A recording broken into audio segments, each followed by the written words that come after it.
Glória a Deus, irmãos. João 19, versículo 17. Nós vamos ver aqui, está escrito a palavra de Deus sobre a crucificação de Jesus. No grego koiné aparece aqui a palavra cruz, é estauros.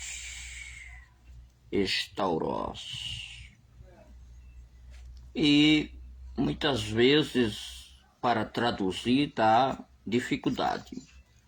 No grego koiné, quando ele é traduzido, é colocado mais um O para poder realmente aparecer a palavra O cruz. Então assim o Senhor Jesus foi crucificado. Jesus foi crucificado e ele levou a sua própria cruz. Ele foi indo de caminho ao Calvário. Calvário aqui é crânio. E uma das partes dessa palavra mais conhecida é cara, que significa cabeça. Parece até assim que ali morreria o cabeça, né? O líder. E de fato Jesus é o cabeça da igreja. Ele foi o primeiro que morreu, porém ressuscitou e também nos ressuscitará para que subirmos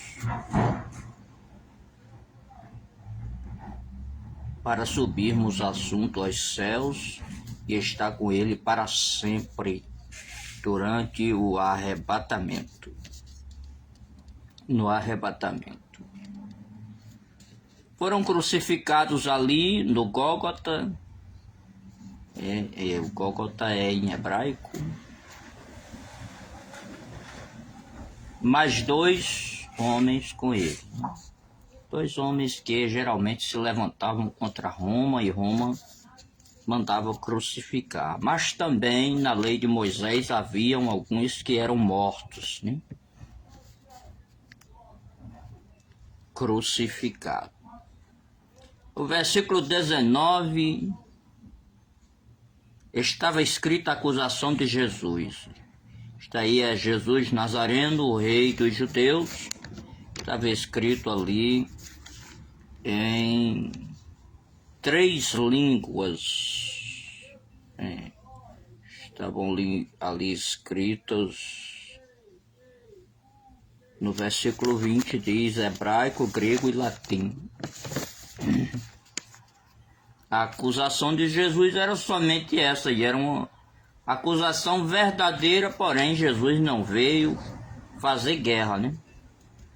Ele entrou em Jerusalém montado no jumento, e o rei que andasse montado no jumento andava em missão de paz.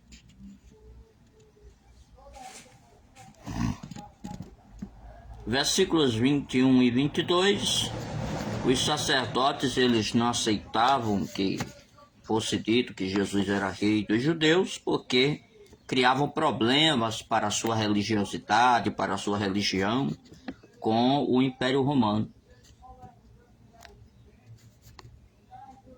Os fariseus tinham mais cuidado em ter uma boa relação diplomática ali, uma boa relação com Roma, do que mesmo ter Jesus Cristo, o Messias, o Salvador. Rejeitaram o seu rei para ficarem do lado de Roma. No versículo 23 diz que os soldados que crucificaram Jesus pegaram as suas vestes. A palavra vestes aqui é perivalio ou imation, né? E rasgaram em 4 partes, né? Podemos assim imaginar que as 4 partes representassem ali o mundo daquela época, que rejeitaram Jesus, né? O mundo daquela época era o mundo romano, era o mundo do poder romano, era o mundo cheio de muitas idolatrias, cultos pagãos. E as religiosidades da época, de maneira nenhuma, aquelas 4 grandes religiões não aceitavam Jesus, mas principalmente os 4 cantos da terra ainda não tinham aceitado o Senhor. Mas enquanto eles rasgavam as suas vestes em 4 partes, o Senhor sabia que a sua palavra iria invadir os 4 cantos da terra, e hoje o Evangelho é pregado a multidões e multidões, embora ainda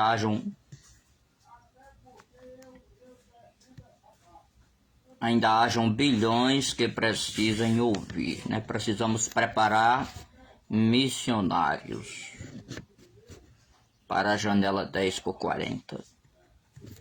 Nós vemos assim, meus amados irmãos, que veio o versículo 24 dizendo aqui que quando eles pegam a túnica do Senhor, era uma túnica uniforme, né? Stole, no grego koiné, uniforme porque ela não tinha costuras.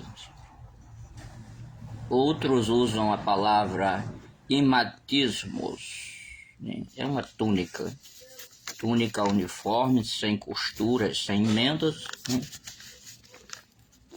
E será que poderia assim uma veste uniforme sem costura representar também uma aliança que não tem emendas, né?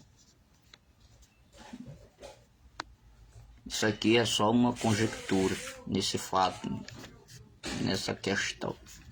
Mas de fato a aliança do Senhor não tem emendas, ela é direta.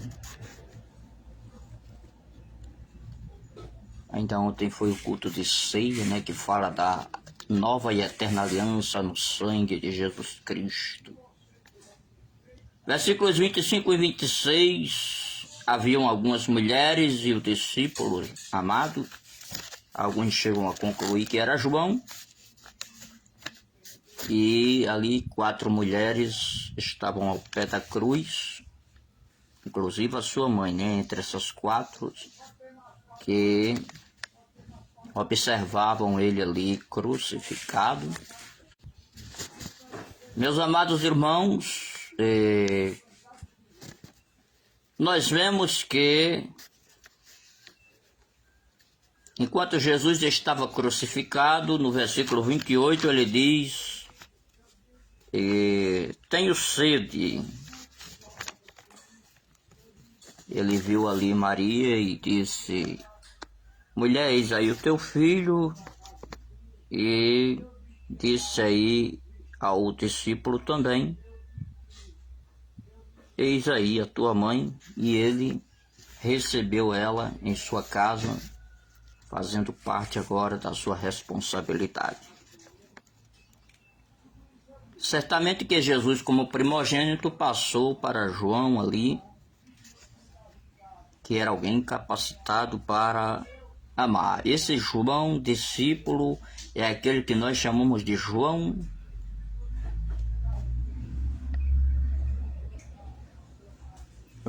do amor. João do amor, ele era extremamente amoroso, né? Nas cartas fala muito sobre amor, né? E demonstra que ele era extremamente amoroso durante a sua vida. Nós vemos que no versículo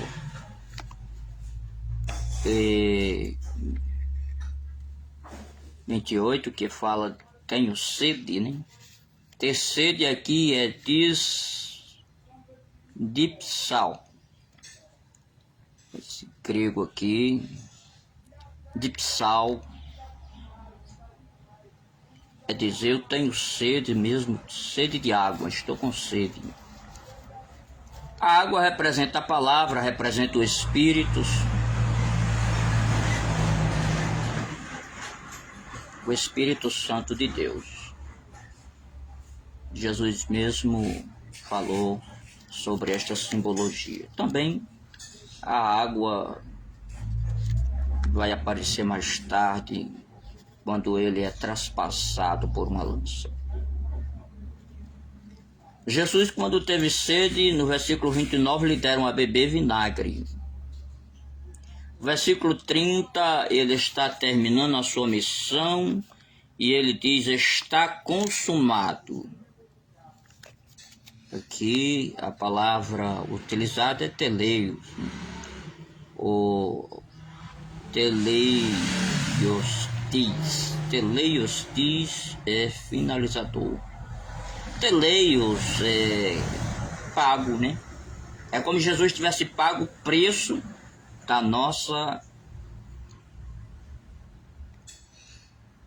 o preço da nossa redenção. Ele finalizou a obra pagando o preço da nossa redenção. A palavra também muito utilizada é uma expressão grega tetelestai. Tetelestai é está consumado, está pago, né? Então o preço do meu pecado, dos meus erros e dos seus já está pago pelo sangue de Jesus derramado por nós. Nossas vidas já foi comprada pelo seu sangue. Versículos 31 ao 33, Jesus já estava morto e não quebraram as suas pernas. Nós vamos ver aqui que em Deuteronômio 21, versículos 22 e 23, fala que aqueles que morriam pendurados no madeiro não podiam ficar até o outro dia, tinham que ser removidos. Nós vemos que o soldado lhe traspassou no versículo 40. Aqui Jesus foi traspassado com uma lança e saiu sangue e água. É versículo 34. Consertando aqui, versículo 34. O soldado lhe furou com uma lança, né? Ele traspassou aqui. E nós vemos aqui, meus amados irmãos,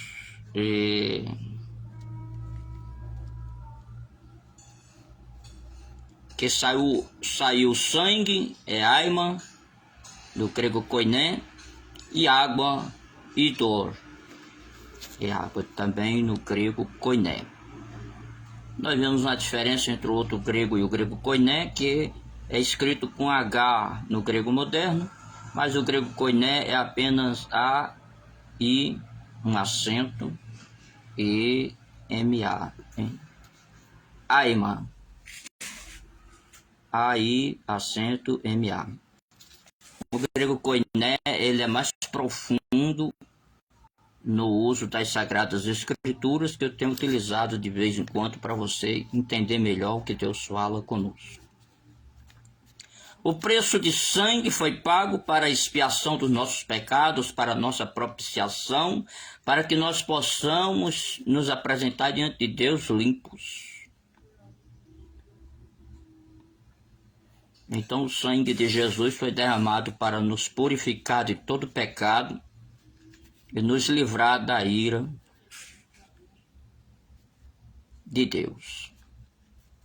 E a água representa ali a purificação também, em muitos casos, representa ali a palavra, representa o Espírito Santo, representa um processo de limpeza da vida humana, daqueles que viviam em pecado, porque todos nós somos descendentes de Adão e trazemos alguma sujeira do pecado nas nossas vestes.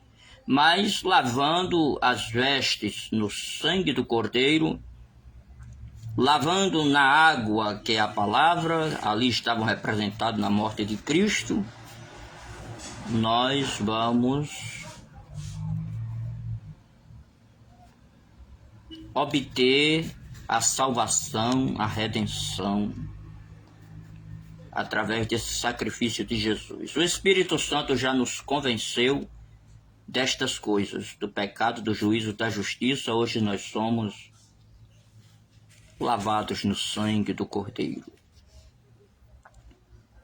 Versículo 36 diz que os ossos deles não foram quebrados para se cumprir uma profecia lá do Salmo 34, versículo 20, que os seus ossos seriam preservados, nenhum dos seus ossos seriam quebrados. O versículo 37 é quente, quer dizer traspassaram. É quente. Alguns usam para essa palavra traspassar. Traspassar usa aqui de quiniomai. Traspassar, penetrar. Que a Bíblia diz que aqueles que o traspassaram o verão. Até aqueles que o traspassaram. Estava profetizado também em Zacarias capítulo 12, versículo 10. Quando Jesus voltar, essa palavra aqui, dikneumai, ela vai se cumprir para Israel. Aqueles que lhe traspassaram, eles viram e voltarão a ver. Aquele pastor que veio para cuidar de Israel, aquele rei que foi desprezado, foi traspassado com a espada, e eles verão o cumprimento da palavra de Deus. Tanto em Zacarias como nesse texto fala sobre o momento em que Jesus foi traspassado de uma lança. E aqui nós vemos que eles pegaram ali o corpo do Senhor e ungiram o corpo do Senhor, tiraram ele daquela cruz, cumprindo Deuteronômio 21, 22 e 23, tirando o corpo, o cadáver do madeiro. Nicodemos, membro do sinédrio da religião fariseu, ele pega ali 100 libras de um composto. 100 aqui é hécaton e libras é litra. E ele pega aquele composto de mirra, esmirna e aloe. Aloe é babosa quando é traduzido. Aqui o peso é de 100 libras. Esse peso de 100 libras é 32 quilos e meio, 32 litros e meio aproximadamente de um composto para ungir ele. E colocaram lençóis aqui seriam no mínimo 2, né? Aqui, irmãos, o valor desse composto era de mais ou menos hoje R$2.500. O valor significa que o nosso Cristo é alguém não simples, mas especial. O valor desse composto de R$2.500, composto de mirra e aloés, é um valor muito alto, porém extremamente necessário para mostrar o amor e o valor que nós damos ao nosso Cristo.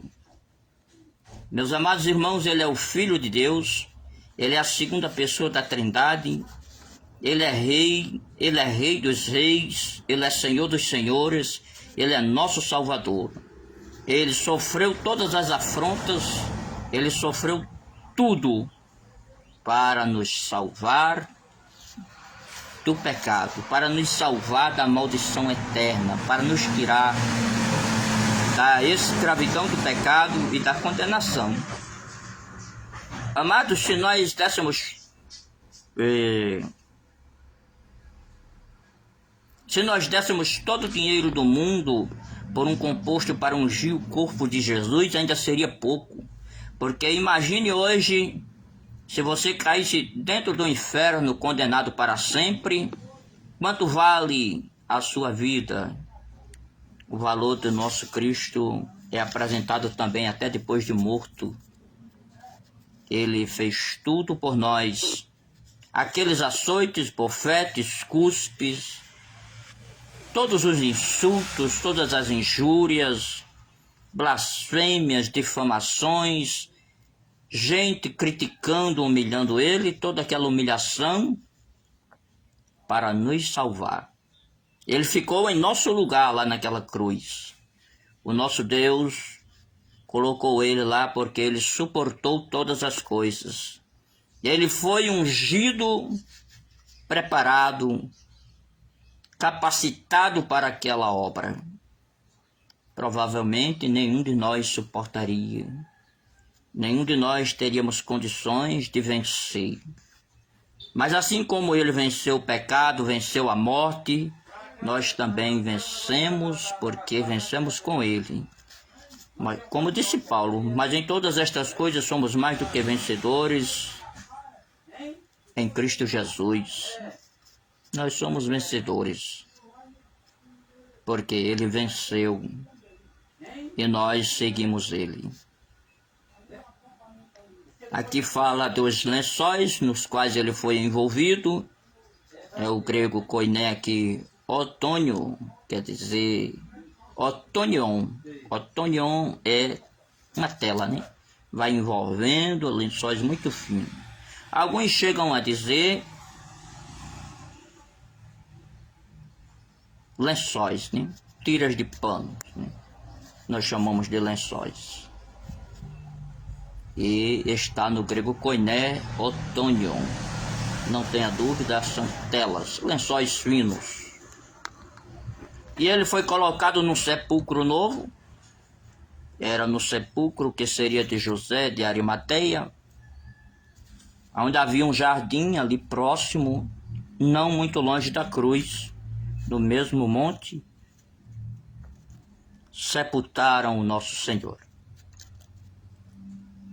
Ali alguns teólogos costumam a dizer assim: no Éden, no jardim do Éden, começa a vida humana feliz e sem pecados. E ali, aonde o Senhor Jesus foi enterrado, naquele jardim, começa também a vida eterna.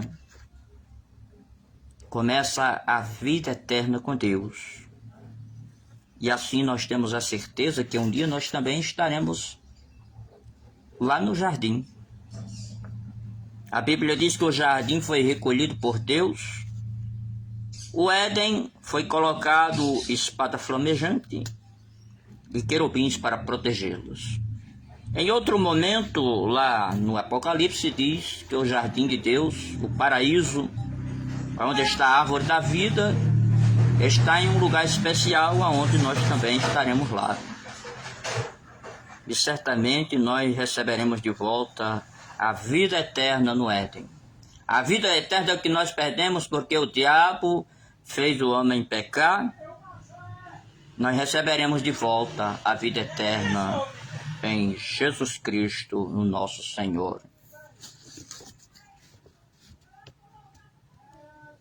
Glória a Deus. Então esse é o texto que fala da morte e do sepultamento de Jesus, da sua crucificação. Senhor meu Deus e Pai, eu te louvo e te agradeço por todas as coisas, e o Senhor continue conosco, nos ajudando, nos guardando, nos abençoando, em nome de Jesus. Amém. Graças.